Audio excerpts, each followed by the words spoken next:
Hi, everyone. Welcome to another real estate podcast here in the thick of summer, thick like the humid air here in North Carolina. We're visiting with Blake Ginther, our real estate expert with the Ginther Group here in Winston-Salem. You can check the show notes for information on how to reach him and his team. And we'll also give them a chance to plug some of the things they've got going on. But this is the guy we trust for all things local real estate. And Blake, great to have you back, my man. What is shaking in terms of summer here in the Triad? How are things looking? What are your eyes and ears and all the data telling you about what's happening in our fair community? Yeah, man. I think this is where you broken record audio loop in the sound effect there for me. No, I mean, because I mean, honestly, it's not terribly different from probably the last couple of shows, but I will say our inventory has ticked up. I think maybe the biggest difference from the last time we shot was that summer vacation season. Definitely, there's data to support that we hit that summer lull end of June. That's actually, I thought it might hit sooner, right? Because school let out so much sooner this year for a lot of people. It didn't hit. It hit right when it normally does, which is that last week of June, first week of July for the holidays. It definitely, vacation season is here, so there's less activity on listings. But things are still moving. I mean, I will say this, we went from about 10% of our inventory going under contract pretty consistently, 10, 11% almost every week through the spring and through early June. And now it's like 7%, right? So Oh, wow. a little less.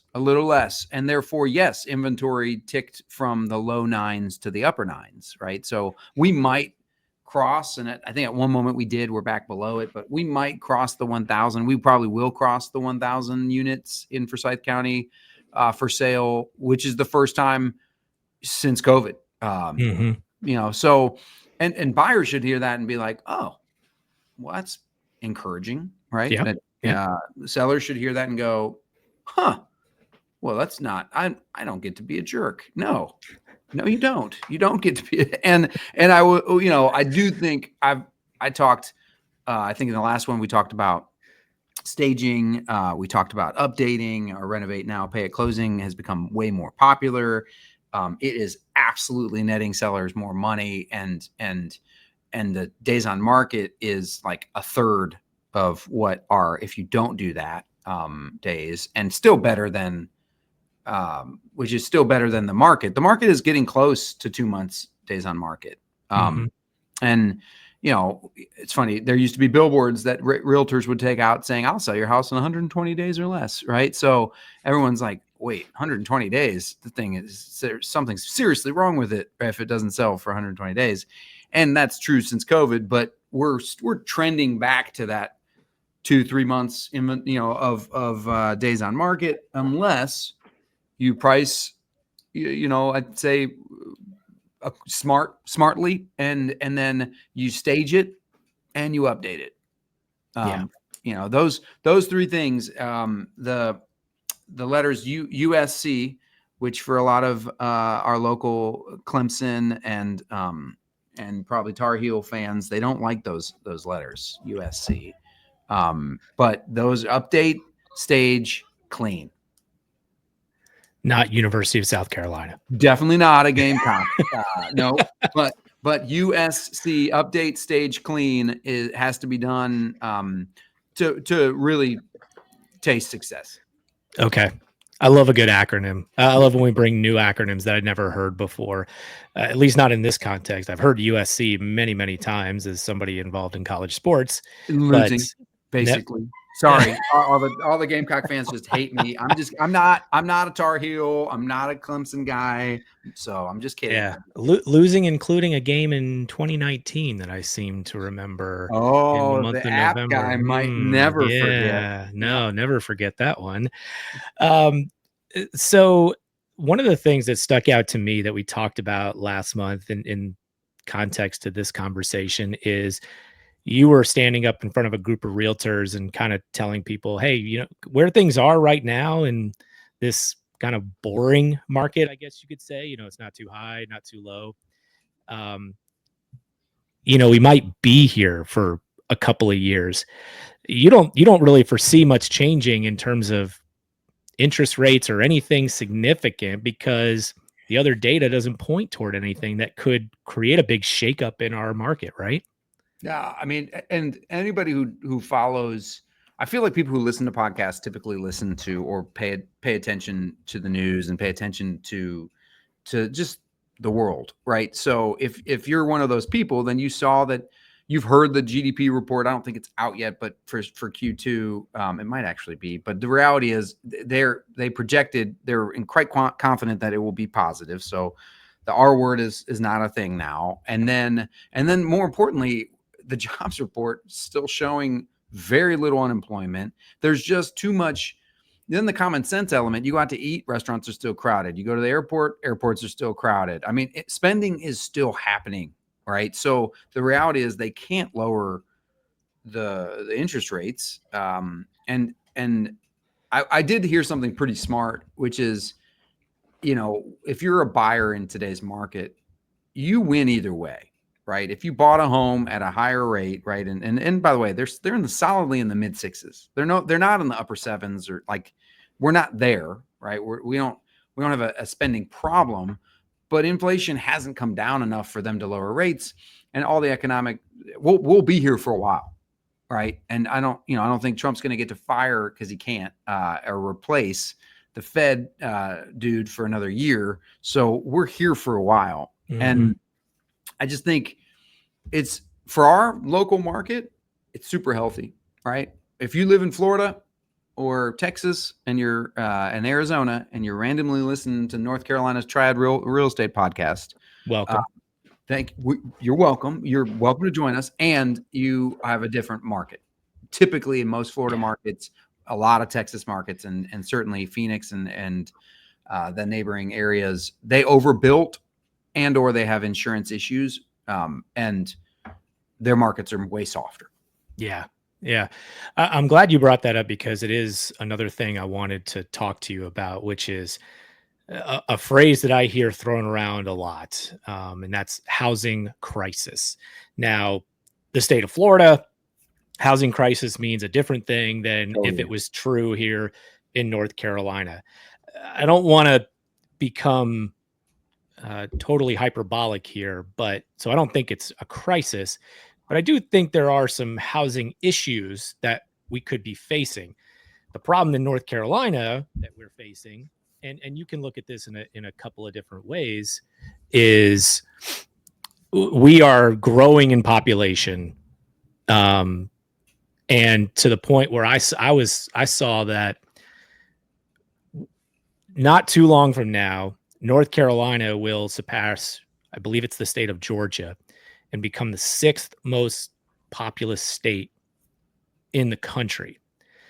And as it relates to housing, and this is, some of this comes on the heels of the big announcement in Greensboro with JetZero coming in and over at PTI Airport and creating potentially 14,000 jobs. And so the question that I wanted to kind of get your thoughts on is, are we heading toward a place where people have to ask the question, where are all these people going to live? And how much is this going to continue to price people out, or continue to raise prices on rent, home values? It's a good thing for some people, but for people that need a place to live, if they're moving here for a new job or still trying to find a place, it's not going to get any easier. Yeah, that's kind of where I was going with, you win either way if you're a buyer. If you buy, if you buy today, because if you buy today, first of all, you have more inventory, and yes, the rates are higher. If the rates come down, you congratulations, your payments go down, and you still have your value. If you wait another year, honestly, I believe the same home today will be more expensive a year from now, and so if you're waiting for pricing, then that's silly. If you're waiting because of life or uncertainty, it's funny. I was just sitting down with somebody, and we're going over what the difference in interest payments are, and they're not typically as drastic as people think now that rates are in the 6s, not in the 7s or 8s. And, but to your point, I wouldn't say we're in a housing crisis in our area, in the Triad, because I do see us now. We've overbuilt rentals. So in my opinion, I don't know, overbuild is probably the wrong term. We have definitely kept up with rental complexes. So the consumer will have plenty of options there. The rental market is solid. I would say it's softened a little bit if you're looking at a housing. Like as a landlord, I'm probably getting the same or maybe slightly less than I was getting a couple years ago, which is fine. They went up a little too quickly. Purchasing market though, I mean, yeah, we're the affordable populated area, the Triad. Yeah. We're supposed to be the affordable populated area, more so than obviously Raleigh and Charlotte. And pre-COVID we were 200 and now we're well into the threes, right? We're like 330. So, and that's just going to keep going up. So I think the concern might be affordability, but I don't have concern that we can't keep up with the growth, because we're probably still one of the more sought after spot for like a DR Horton, Eastwood, these national builders. Mm-hmm. They ain't leaving North Carolina and they are looking for more dirt. Yeah. Yeah. And so some of the larger issues, I guess, when it comes to being able to develop more housing is for the politicians to figure out. Right. Yep. But yeah, it does kind of go to the point of you can't wait around. You just can't. If you say, I'm going to wait for prices are too high right now, I need to wait for them to come down. North Carolina is on an upward trajectory in terms of people coming here. The Triad is on an upward trajectory in terms of people coming here. With more people, with more demand, that does not translate to prices going down if you're waiting around. So like you said, if you buy now, it is advantageous for you. Yeah. And it's interesting how pockets of the Triad, right? The first 5 months Forsyth County did way better than Guilford. Now Guilford's catching up a little bit. Guilford just landed all those jobs. So Guilford will probably do better on the second half and the beginning of next year, perhaps, than Forsyth County. But yeah, I mean, you have choices. I completely agree with the fact that a year from now, especially next spring, I do think there will be enough competition and not enough new construction being built at a fast enough clip that we're going to see a different inventory market, and we will probably have more buyers than we do currently. Yeah. Yeah. But you're not worried about, like you said, because there's so many companies out there waiting to do new construction. We'll be able to keep up with the people here. We'll be able to find places. Yeah, our local data supports when I see a rising inventory, a nice steady, slow rise of inventory. I love where we're heading. I think it's perfect. I think we're in a very level market where both sides have to behave. Yeah. Do you think that, look, if Greensboro is the area that is getting this influx of job opportunities, and Winston gets them as well, but right now Greensboro is the hot one because of the JetZero announcement and some other things that have happened recently. But I mean, that impacts the entire Triad. People live in Winston, people live in High Point that work in Greensboro, especially if it's around the airport. Oh, yeah. So just because something's happening, in a county to the east doesn't mean it's not going to have an impact here in terms of our real estate. Oh yeah, everything impacts all three cities in the Triad for sure. People choose to or have spouses that work in one and the other, right? So yeah, it is. I think people should hear this and overall be encouraged. If you're a seller, you're still going to sell. You just have to, don't be lazy. Don't be lazy and unreasonable. Right. And if you're a buyer, congratulations, you're going to be able to buy a home. Like, if you're waiting to be the only one who likes a specific house, you're going to be disappointed, most likely, unless you have a phenomenal budget, right? If you're a well into the seven-figure buyer, yeah, there still aren't that's the one market that I think is going to probably get softer, is that higher end luxury market, because that's just when your average price point in the Triad is 300. Yeah. I mean, if you are 5, 6, 7 times the average price point, there aren't as many buyers. Right. Yeah. Makes sense. All right, Blake, I'll give you one more word on real estate. Then I want to just ask you a couple other things that you and the Ginther Group are involved in. But as it relates to what we might see toward the end of the summer, by the next time we speak, we're going to be right around back to school. What typically happens around back to school time, real estate wise? Yeah, I mean, typically the market will trend back upward, right? Inventory goes down a little bit, and as less sellers hit the market, but for some reason, we do see an uptick in buyers typically in September, Labor Day, post Labor Day. So yeah, I mean, it will probably be trending positively the next time we talk, but definitely, if not the next time, the following time in September for sure. Okay. All right. Something to look forward to when we get back together in a month. One thing that we've been promoting on all of our episodes here on the Triad Podcast Network is a sponsorship that you guys are doing. I love how you sponsor all these great events in the summer. You've done the outdoor movie series in Bailey Park in the past, and this year you're sponsoring what I think is one of the coolest things for music lovers and otherwise, is the Coal Pit Live series at Incendiary, which is phenomenal. First of all, it's just a great venue. It's a great place to go hang out, even when there's not live music. But then you throw the staging and the live music into it, and you guys are a big part of that. It's really cool. Yeah, I'm thrilled that Incendiary, brought this initiative. I think it's super fun. I think it's gaining a lot of traction, and we're glad that we were. I can see this one sticking for us. And, we do have a VIP section, and we have invited our VIP clients, and we'll continue to.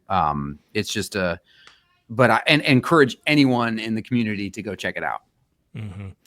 It's a ton of fun. It really is. And again, great place to go hang out.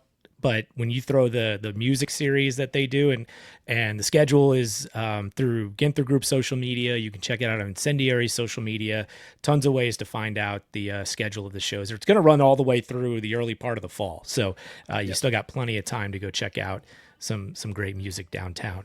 And then one other thing is we're actually going to record a separate podcast about this and some other things. Is a great event that you sponsored and were involved in with Piedmont Opera in a story time for kids in conjunction with Piedmont Opera, which tends to be one of the more popular, if not the most popular event from a youth perspective that they do all year. So that had to be pretty cool to be a part of.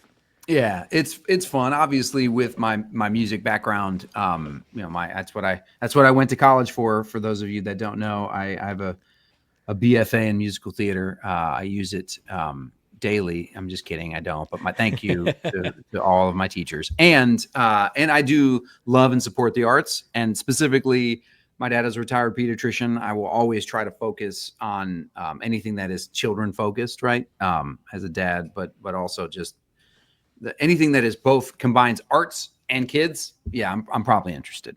That's great, man. Really cool. And one of these days we're going to get you to perform on this podcast and just, good luck.